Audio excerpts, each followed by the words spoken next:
Are you looking to make your Google Sites more interactive and organized? Today, I'm going to show you exactly how to add collapsible foldable elements to your site so your content stays neat while still being fully accessible to your visitors. First, open your Google site in edit mode. On the right-hand side, you'll see the Insert panel.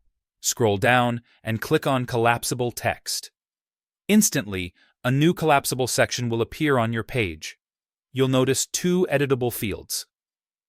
The heading is where you enter the title of your section. It's always visible and acts as the clickable part.